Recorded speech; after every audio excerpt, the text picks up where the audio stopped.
The U.S. government's newly acquired stake in two Canadian critical minerals companies is raising concerns about foreign control of the sector. The White House announced that it now owns a 10% stake in Trilogy Metals and a 5% stake in Lithium Americas, both of which are based in Vancouver. So the move comes as our relationship with the United States is coming under increased strain. Joining us with more this morning is Richard LeBlanc. He is a professor of law, governance, and ethics at York University. Good morning. Good morning, Anne-Marie. Nice to be with you. Yeah, nice to have you here. We know of private American companies acquiring stakes in Canadian businesses, but how unusual is it for the U.S. government to be doing this move this time? It's very unusual. It's unprecedented. And in my view, it ought not to have happened because the U.S. government has unlimited resources and they're also a regulator. So what this does for Trilogy, for example, it makes the U.S. government the second or third largest shareholder. And the next step is to demand a seat on the board. So whether you're inside the boardroom or outside the boardroom, it causes the best interests under Canadian law of Canadian companies to be skewed because it creates, for all intents and purposes, an activist, hostile shareholder that wants to skew interests to American interests versus Canadian interests. So that's at the heart of the matter. That's the governance issue. The deal with Trilogy Metals includes an option for the U.S. government to, as you mentioned, acquire an additional 7.5% stake in the company, as well as appoint a member to the board. So then what ripple effect does that have on the behavior of decisions of these two companies that are involved? Well, it skews decisions because you have an activist shareholder in the boardroom, and that's all it takes is one to what's called move the board, which means, and this is a private shareholder would move the board. This is a private shareholder who's also a regulator.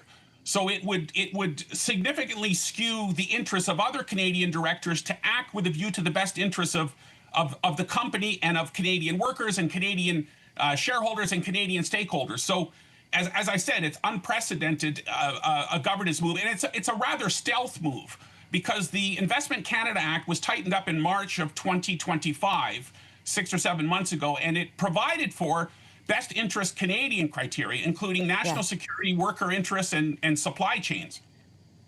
Well, this is what I wanted your clarification on. So in Investment Canada Act, the one that was just updated, the government said it will only approve significant foreign state investment in that sector on a, quote, exceptional basis, meaning there has to be a clear net benefit to Canada. What would the net benefit to Canada be in this deal?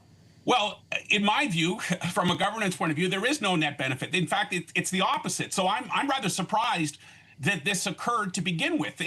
The Investment Canada Act should be amended such that if it's a foreign government, it cannot occur without prior government approval. Right now, the horse is out of the barn, and it's been approved. And because we're negotiating trade with Mr. Trump, the left arm and the right arm sort of have to be in sync. So Minister Jolie said last week she would review this, but it might be a little too late, and it could be the thin edge of the wedge. Mr. Trump may do this on a chronic, repetitive basis. We understand why they're looking at critical minerals north of the border. They are trying to stop their reliance on critical minerals with China. We are in this sort of Canada first mindset right now in this country. In your opinion, is this a Canada first move? And if not, what options do we have? Well, no, it's not a Canada first move. And Canada first, broadly speaking, includes all of the sectors. I mean, Mr. Trump's intent is to hollow out Canada. And, you know, look at a few days ago, Stellantis with automotive. The big three, his deputy, I forget his name, he said there will no longer be cars built in Canada. Pete Hoekstra, I think, is who you're mentioning. Yeah, so the big three will be increasingly divesting out of Canada. And can they do that? They absolutely can, because their board of directors is in Michigan. So I think we need a Canada first governance and Canada first ownership. And by ownership, I mean CPP, Canada's biggest pension fund, invests almost 90% of its holdings outside of Canada, and it should be the opposite.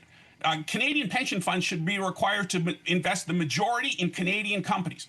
And number two is, if you're operating in Canada, including foreign operators, you should have an independent a board of directors with Canadians on that board to act in Canadian interests. So I think Canada first means Canada first, Canada owned, and Canada governed. So I think it's incumbent on the Canadian government, if we do not get a CUSMA agreement, and we may not, to think very cleverly about how decision-making occurs in respect of workers, jobs, and investments.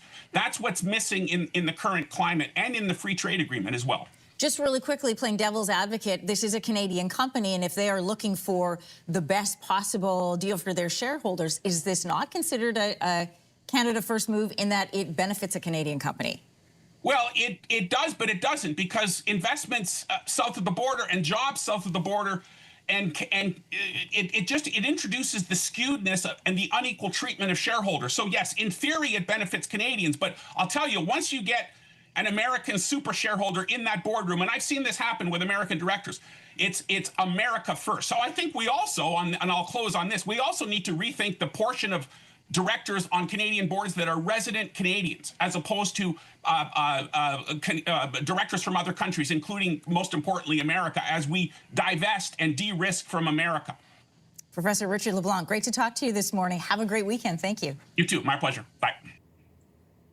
If you like that video, make sure to subscribe to the Your Morning YouTube feed, where you can find all kinds of new content posted every weekday morning.